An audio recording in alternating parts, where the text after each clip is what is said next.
वर्ण संकरता जानते हैं क्या होती है? नहीं। जैसे ही बेटियों की बात आती है, ये अपनी गंदी सोच की लंगोट उतार कर भी फेंक देता है। वैश्यों का विवाह वैश्यों में और शूद्रों का विवाह शूद्रों में। क्या सुअर से कभी शेर पैदा हो सकता है? इसने गदर मचा रखा है, ये है वो। वर्ण संकरता जानते हैं क्या होती है? वर्ण संकरता ये होती है कि लड़की है ब्राह्मण और ब्राह्मण की लड़की या ब्राह्मण का लड़का किसी अन्य ब्राह्मण, क्षत्रिय, वैश्य, शूद्र, ब्राह्मणों का विवाह ब्राह्मणों में होना चाहिए, क्षत्रियों का विवाह क्षत्रियों में, वैश्य का विवाह वैश्य में, शूद्र का विवाह शूद्र में। यदि ब्राह्मण का विवाह ब्राह्मण में ना होकर किसी के साथ हो जाता है तो उसकी जो संतान होगी वह वर्ण संकरी कहलाएगी। वर्ण संकरता क्या है?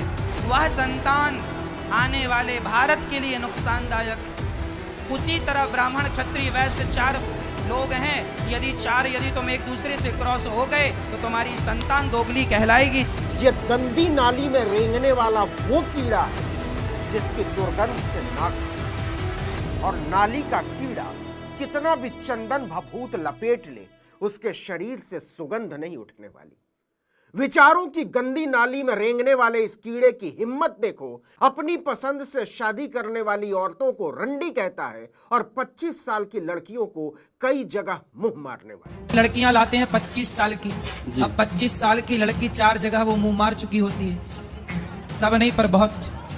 और वो 25 साल की जब तक आती है तो पूरी जवान होके आती है। जब जवान होके आएगी तो स्वाभाविक है कि वो अपनी जवानी कहीं ना कहीं तो वो उसकी जवानी फिसल जाएगी। हिंदू धर्म का ये पाखंडी, धूर्त और मक्कार मुफ्तखोर सरेआम महिलाओं पर इतनी भद्दी टिप्पणियां करता है और पूरी ठसक से रहता है। महिलाओं को लेकर चंदन टीका पोतने वाले इस कीड़े पर विस्तार से आगे बात करेंगे, लेकिन एक बात जान लीजिए, कोई और देश होता तो पुलिस घसीटते हुए ले जाती और चेहरा लाल कर देती, लेकिन यहां चंदन टीका पोत कर यह मवाली गुंडा कृष्ण और राधा पर प्रवचन के नाम पर संविधान, न्याय, बंधुता और समता के सिद्धांत पर पेशाब करता फिरता है। वैश्यों का विवाह वैश्यों में और शूद्रों का विवाह शूद्रों में। क्या सुअर से कभी शेर पैदा हो सकता है? एक से एक गिरे हुए मवाली भी इतनी गंदी सोच नहीं रखते होंगे, लेकिन गंदी नाली के कीड़े अनिरुद्धाचार्य को पूरी ठसक के साथ ऐसी बात करने की ताकत मिलती कहां से? उसकी जाति से। यह कोई आचार्य वाचार्य नहीं है, यह अनिरुद्ध राम तिवारी है। यह गुंडा मवाली लफंगा खुलेआम कहता है कि आदमी और आदमी बराबर नहीं है, ब्राह्मण श्रेष्ठ था और रहेगा। इससे एक लड़के ने बहुत ही आसान सा बुनियादी सवाल पूछा था, ये जो वर्ण व्यवस्था है वो जन्म से या कर्म से है? बस ये लास्ट सवाल है। इस सवाल का जवाब कितना आसान था। इंसान और इंसान में कोई भेद नहीं हो सकता, बाकी सारी बातें बकवास हैं। लेकिन यह कितना गंदा आदमी है इसका अंदाजा आपको इसके जवाब से लग जाएगा। अच्छा ये बताओ, आम जन्म से आम है कि कर्म से मीठापन से आम है?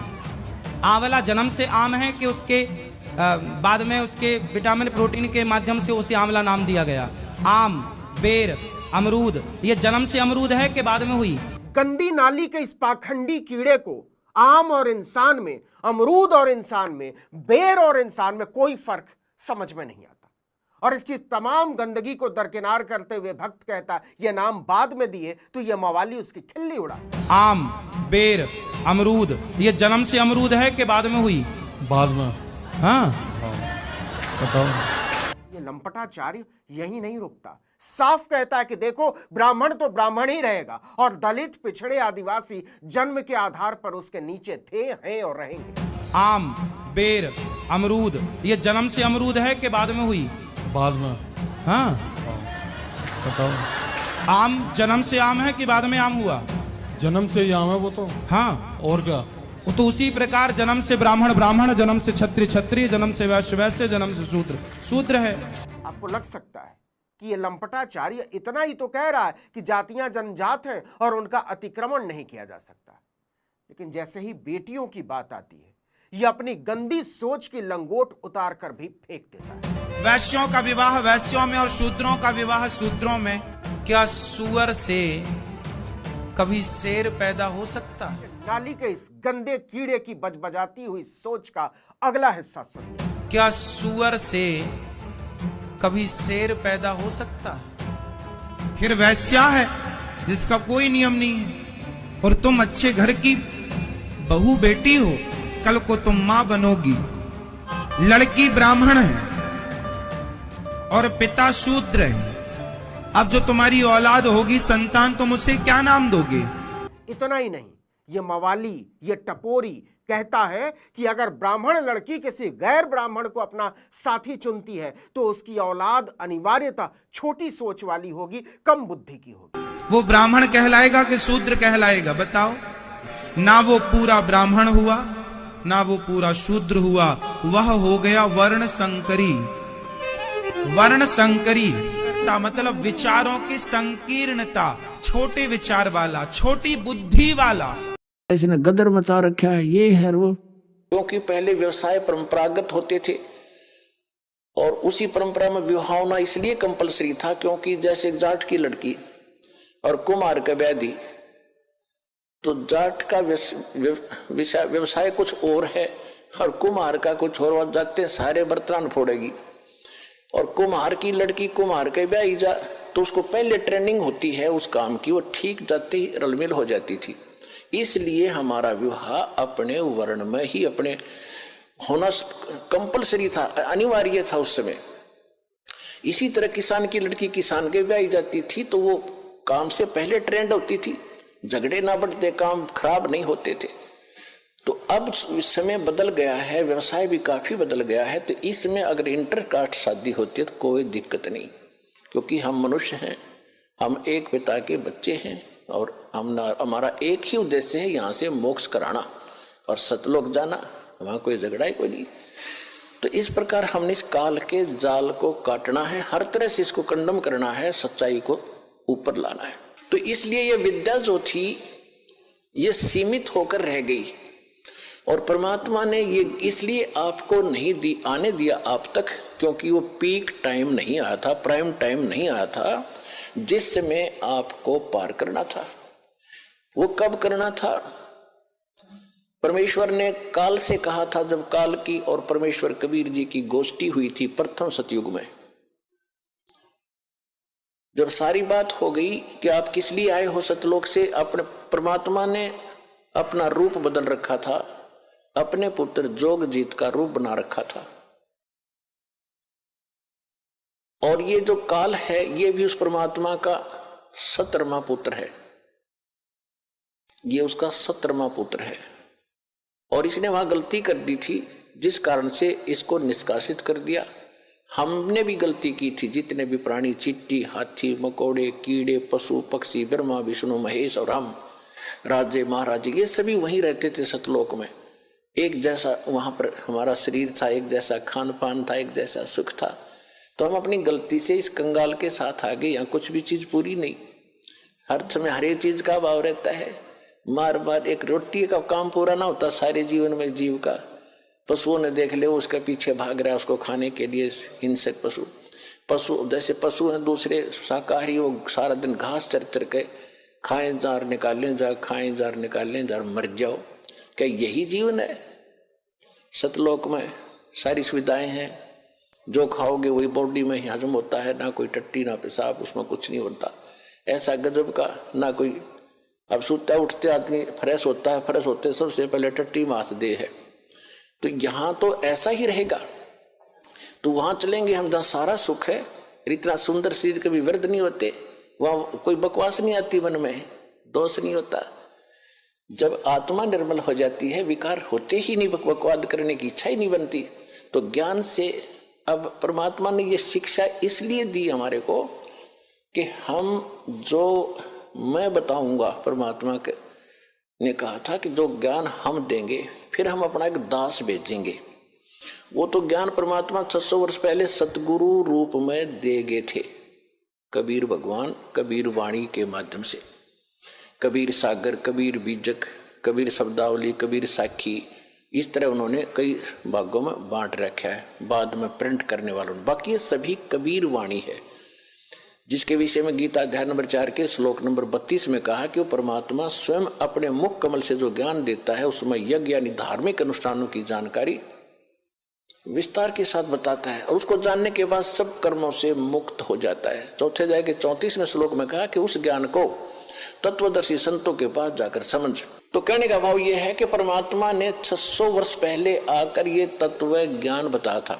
तो जब काल से बात हुई थी और परमात्मा अपने जोगजीत पुत्र के रूप में आए थे, जब काल के लोक में प्रवेश किया, किस लिए आए थे? कि हमें दुखी देखा कि ये मेरे बच्चे वहाँ कितने सुखी थे, कोई दुख नहीं था, कोई मृत्यु नहीं, कोई कैंसर नहीं, कोई कोढ़ नहीं, कोई बीपी हाई ना लो होता था, ना कोई शुगर बीमारी थी और ना इनको खाने का अभाव था, मजदूर बने फिरते। काल ने हमारे को कितना मूर्ख बना रखा है। किसी के पास थोड़ा सा पद मिल जाता है तो नीचे वालों को इतना दबा के रखता है, सब अपने कर्म फोड़ता सारा दिन, उनकी आत्मा दुखा के। चाहे कोई फैक्ट्री मालिक है, चाहे कोई IAS IPS अधिकारी है या कोई डॉक्टर इंजीनियर जज है, ये नहीं देखते तुम कर क्या रहे हो, क्योंकि ज्ञान नहीं है। किसी की आत्मा दुखावे होए उसका, ये परमात्मा के बच्चे हैं। आप कहते हैं जो तगड़ा व्यक्ति और निर्बल को सताता है उसकी आत्मा रोती है। आत्मा रोती है क्योंकि वो मुकाबला तो कर ही नहीं सकता किसी भी तरीके से। ताकतवर मीन जैसे कोई पद की ताकत है, पोस्ट की ताकत है, या वैसे अपने कोई घर कबीले में घने व्यक्ति हो जाए उनकी ताकत है, स्वयं बलशाली है।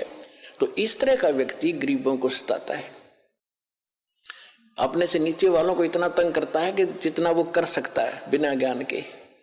तो यहाँ परमात्मा ने आके बताया है कि कबीर गरीब ना सताइए, जाकी मोटी हाय, और बिना श्वास की जीव से लो भस्म हो जाए। देखो कहते हैं गरीब को ना सताना, आपकी ये हालत हो जाएगी, क्योंकि वो तो जीवित श्वास है, आत्मा से उसका कनेक्शन है, रो रहा है, उसकी आत्मा दुखी है तो उसको जरूर प्रतिफल मिलेगा, 2 दिन पीछे मिल जाएगा। उदाहरण दिया है कि जैसे पहले एक धौंकनी होती थी, पशु के चाम की बनाई जाती थी और लोहार और सुनार लोग उसी का प्रयोग करते थे। उसमें ऐसे एक हैंडल सा लगा लेते थे, उसको पकड़ के ऐसे करते थे, आगे उसका एक छोटा सा सुराख होता था उस चमड़े में, और वहीं से वो हवा लेती थी और फिर ऐसे छोड़ते थे तो वो हवा फूंक मारती थी अग्नि में, ऐरन में, जहां पर लोहे को गर्म किया जाता था, पिघलाया जाता था। तो परमात्मा कहते हैं कि वो बिना जीव की श्वास यानी मरे हुए जीव पशु की खाल की श्वास ने लो को भस्म कर दिया।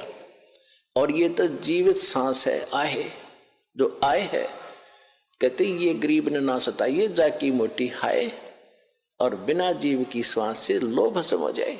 और तुम तो जीवित श्वास को दुखी कर रहे हो, तुम्हारा क्या हाल हो जाएगा। तो इस काल ने हमें न्यों भी पाप एक दूसरे के साथ अपने कर्म बिगाड़ने के लिए सिस्टम पूरा फिट कर रखा है कि इनकी बिरान माटी कर दूं, और फिर ये अपने वो एक दूसरे का किया कर्म यहाँ भोगते रहे और आजीवन दुख पाते रहे। और परमात्मा इसलिए आते हैं कि ये बुरा करते हैं अनजाने में। आज किसी की चोरी की, निंदा की, उसका अगले जन्म में फिर देना पड़ता है। कोई दामाद बन कर लेगा, बेटी भी लेगा, धन भी लेगा, और फिर मर जाएगा, और बेटी विधवा होगी, फिर उसके पालन पोषण में बच्चों के लागा रहेगा वो मूर्ख। तो ये तो यहाँ का की व्यवस्था है, इसको समझना पड़ेगा। और उसी को समझाने के लिए भगवान आए कि मेरे बच्चे देख कितने दुखी हो गए, इनको वहाँ कोई अभाव नहीं था, देख किसी अक्ल मारी गई इनकी।